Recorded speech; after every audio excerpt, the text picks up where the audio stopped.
I will show you my Blender workflow for making a game-ready stylized pillar.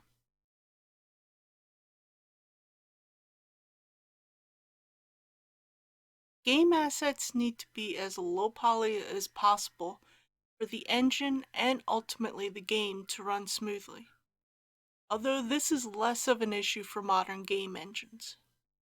If you're making a mobile game, low poly counts are a must. I always start with the low poly version of the asset. One of the most important things to consider is where the origin will be placed for the game asset. This is important for scaling, rotating, and placing the object in the world. For most assets, I will keep the origin at the bottom center of the object. I'll be using the default cube as the starting point for the low poly pillar. I move the cube up onto the floor using GZ1. This will move it up along the z-axis by 1 unit. I then set the origin to the 3D cursor by using the Object menu. If I go into wireframe, I can now see that the origin is at the bottom center of the cube. I rename the cube in the outliner to keep things neat and easily identifiable.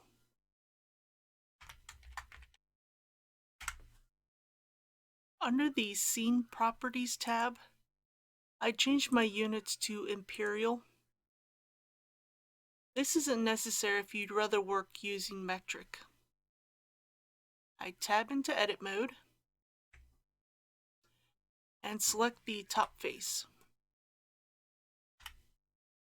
I know that each large unit of the grid is 1 foot, so I can move the top face up along the z-axis until it reaches 10 feet or 10 units.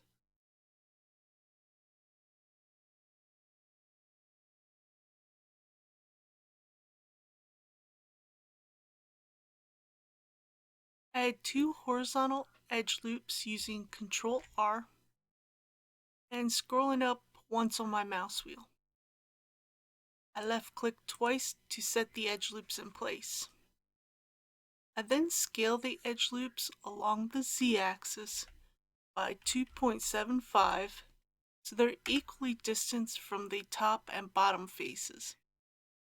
I then select the face loops at the top by using Alt and left click on a corner between 2 faces, and then I add Shift to add the second set of faces at the bottom.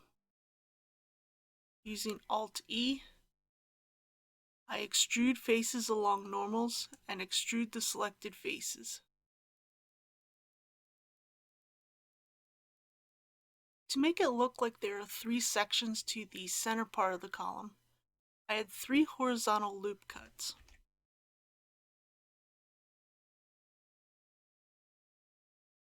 Using Ctrl B, I add a single bevel to the horizontal loop cuts. And using Alt E, extrude these new faces inward along their normals.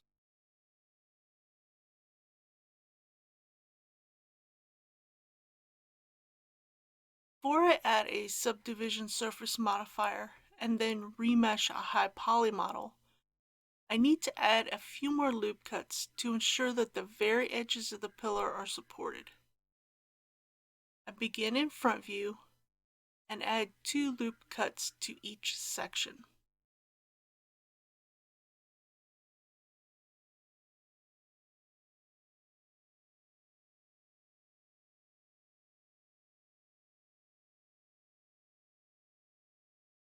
I then scale the loop cuts along the z-axis, placing them as close to the top and bottom edges as possible.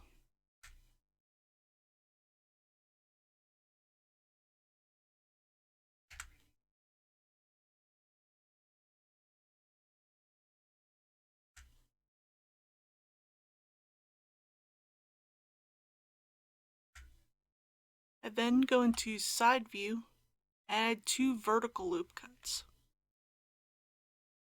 I then scale the loop cuts along the y-axis, placing them as close to the sides of each section as possible. I then add 2 horizontal loop cuts to the top section and scale them along the z-axis, getting them close to the edges. I do the same for the bottom.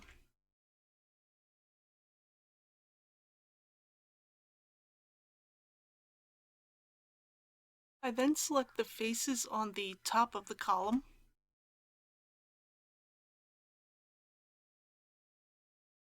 and delete them. I then select the edge loop using Ctrl and left click and add a face using F. I then inset the top face using I to support the edges. Now repeat this process on the bottom faces of the pillar.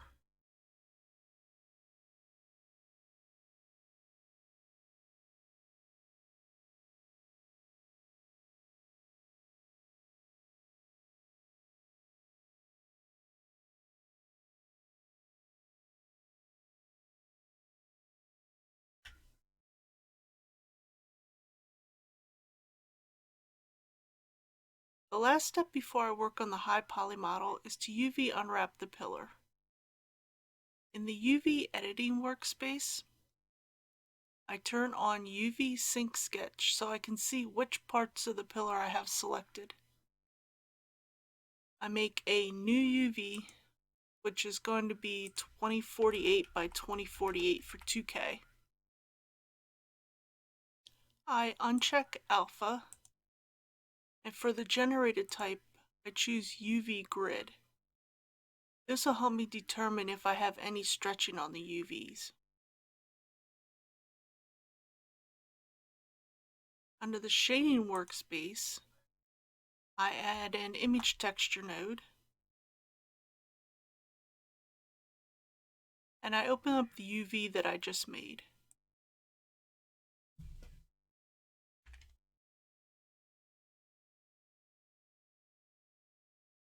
And connect it to the base color. Back under the UV editing workspace, I change to the look dev shading so I can see the UV grid on the pillar. If we look at the pillar, we can see some very obvious stretching happening. I make sure I'm in edit mode. And the first thing I need to do is mark some seams so Blender knows how I want the pillar to be unwrapped. The first seam I'll make is along the back, along the vertical edge of the pillar. I select a vertical edge along the sides of the center part of the column, making sure I don't select any edges that are part of the top or the bottom of the column of the extruded areas or the inset areas between the center parts of the column.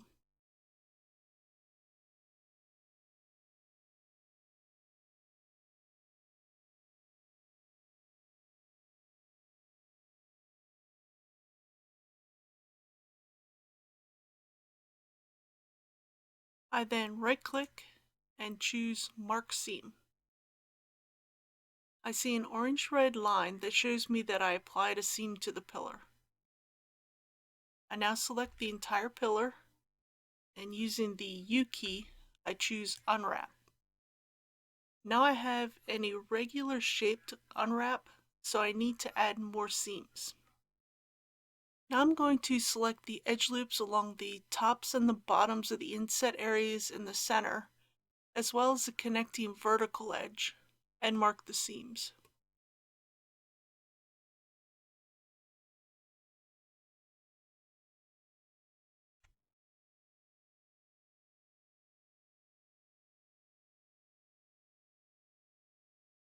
I then select the entire pillar and unwrap it. Now I'm going to select the edges that make up the top and bottom parts of the extruded faces,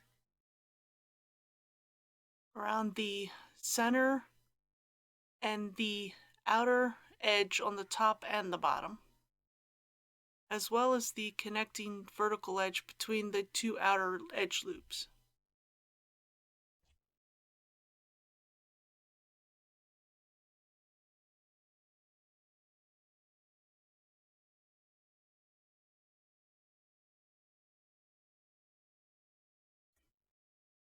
I right-click and mark the seams. I select the entire pillar and unwrap it. Now I have something that's looking more like a proper UV unwrap. I select the top and bottom edges of each of the middle sections and mark the seam.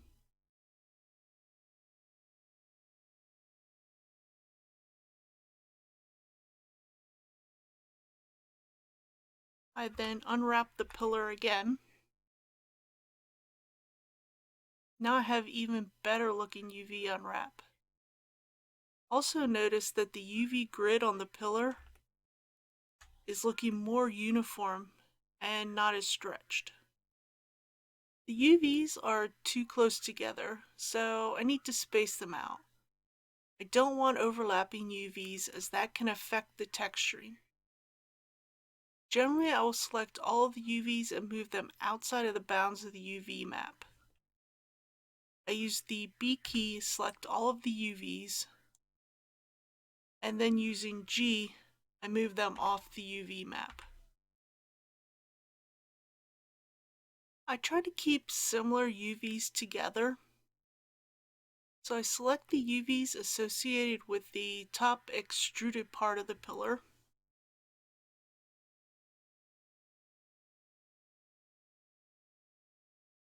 And move them back onto the UV map. The idea is to use as much of the UV map space as possible, while maintaining some distance between the islands. This can be easily accomplished by placing my cursor over one of the faces and using the L key for linked and selecting all of the UV island.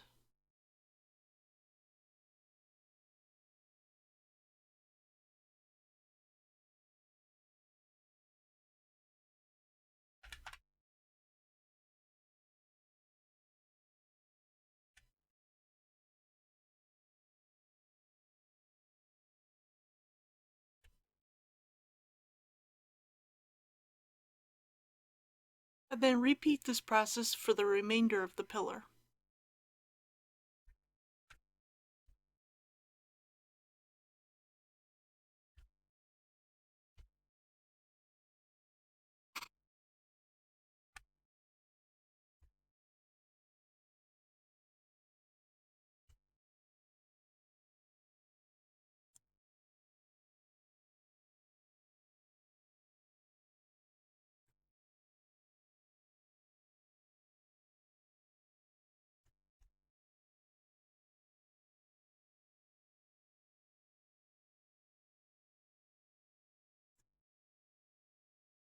When I'm finished, I save the blend file,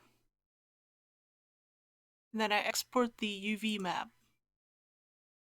Now I can work on the high poly mesh. I select the low poly mesh and duplicate it with Shift D, making sure not to move the duplicate. I rename the duplicate in the outliner.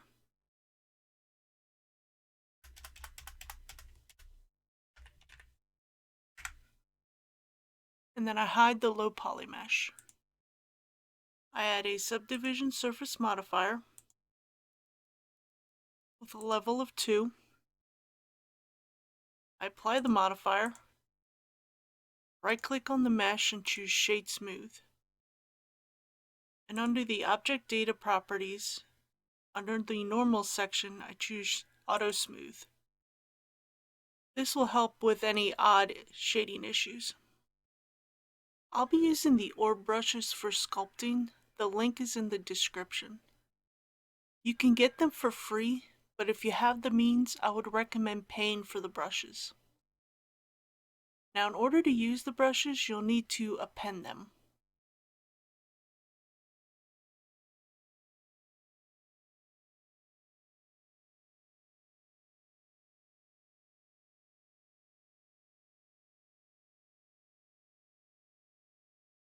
Under the shading options, I choose which matte cap I want to use. I then remesh the pillar.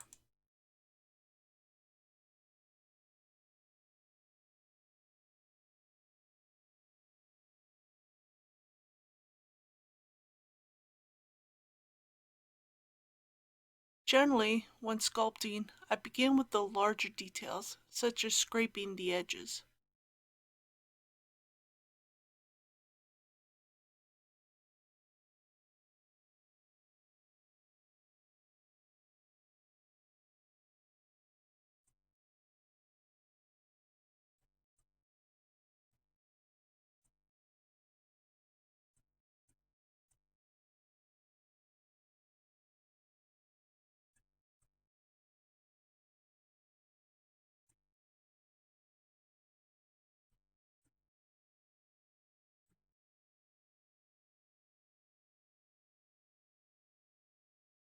After the larger details are done, I move on to the smaller details.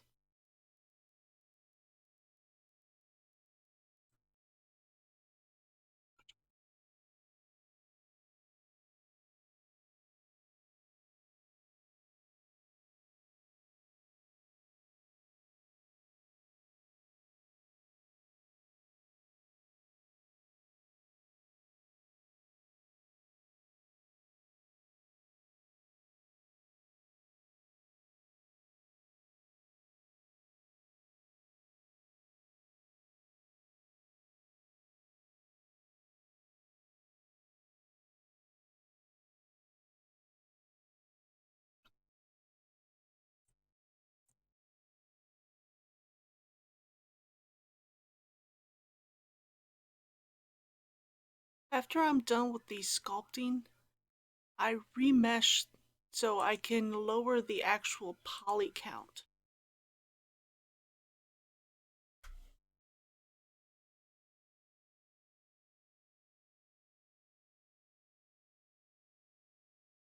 I'll now make the normal map using J&M's add-on. The link is in the description. I add a normal map node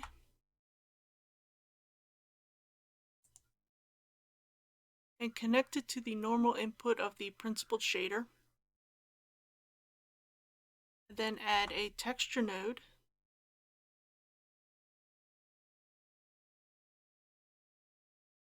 and I make a new 2K image texture for the normal map.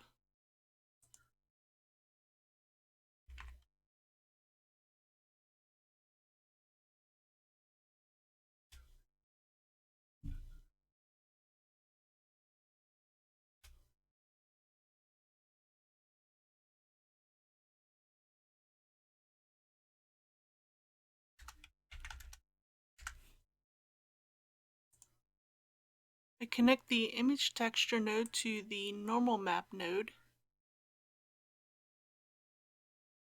and change the color to non-color.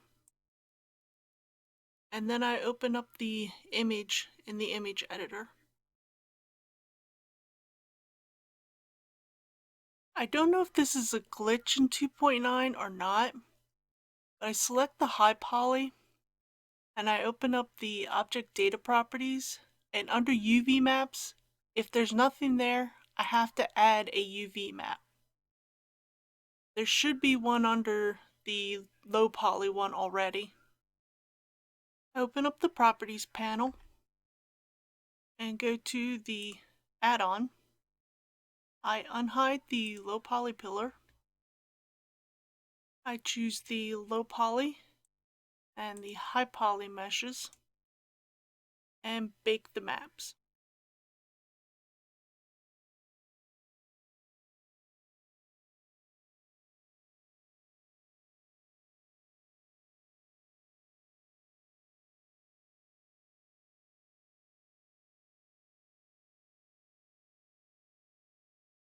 This isn't a great bake, so I'm going to change the extrusion and the max ray distance and bake again.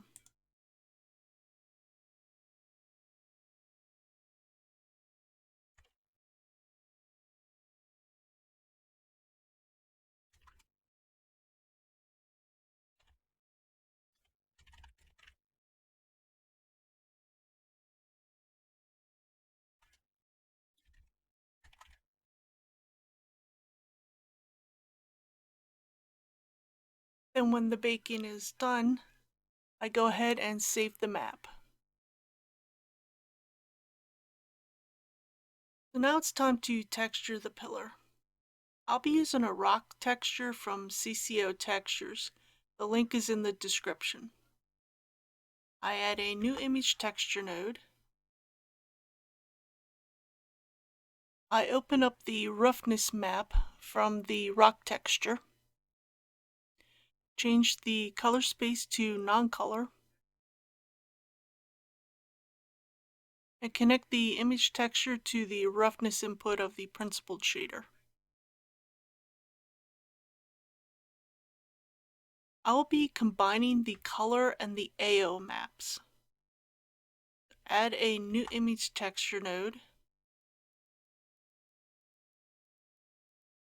and open the color map, and then duplicate the image texture node and open up the AO map.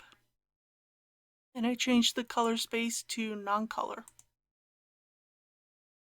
I add a mix RGB shader and change the blend mode to overlay.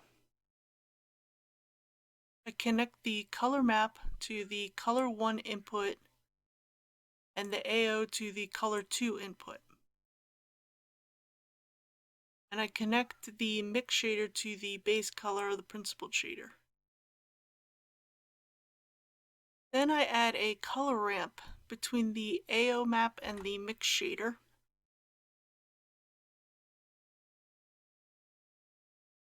And I connect the alpha from the AO map to the factor of the mix shader.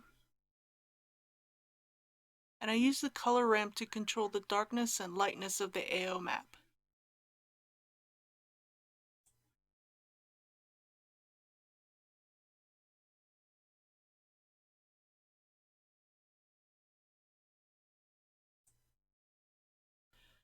I select the color map and using Ctrl T with the Node Wrangler add-on, and I add a mapping and a texture coordinate node. I connect the vector of the mapping node to the vector of the AO map, and then I change the scale of the maps.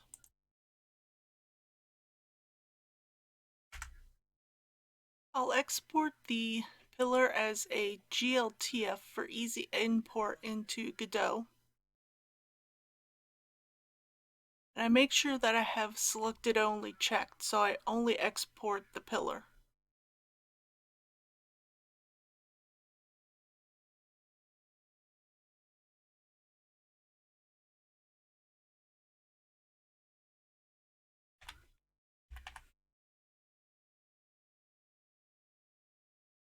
I'll also export the pillar as an FBX for Unreal.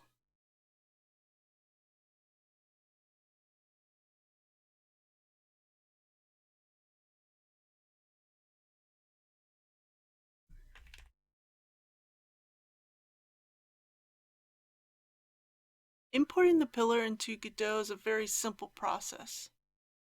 I can drag and drop my GLTF file into Godot. After double-clicking on the file, I can make a new inherited scene.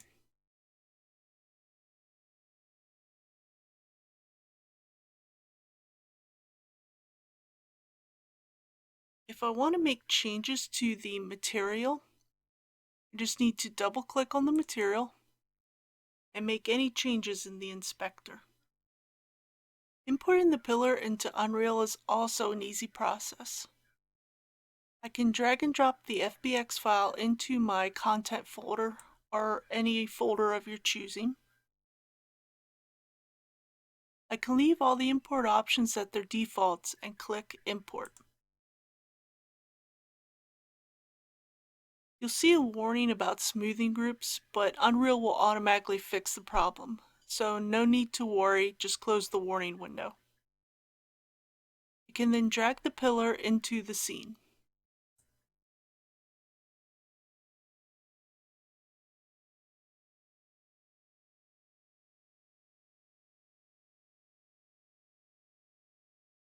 I noticed that the pillar is looking rather shiny. So if I double click on the material for the pillar,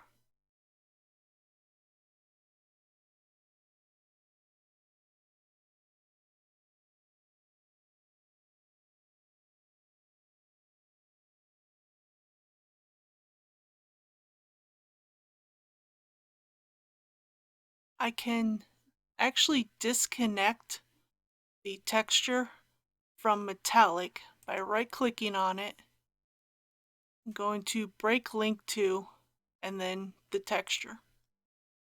I can then reconnect this to roughness. Then I just simply save it.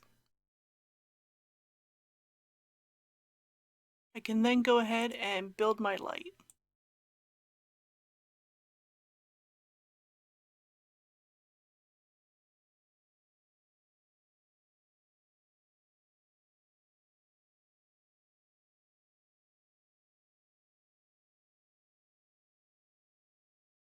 Thanks for watching. I hope you found this useful. Please don't forget to like, share, and subscribe, and turn on the notifications. Have a good day.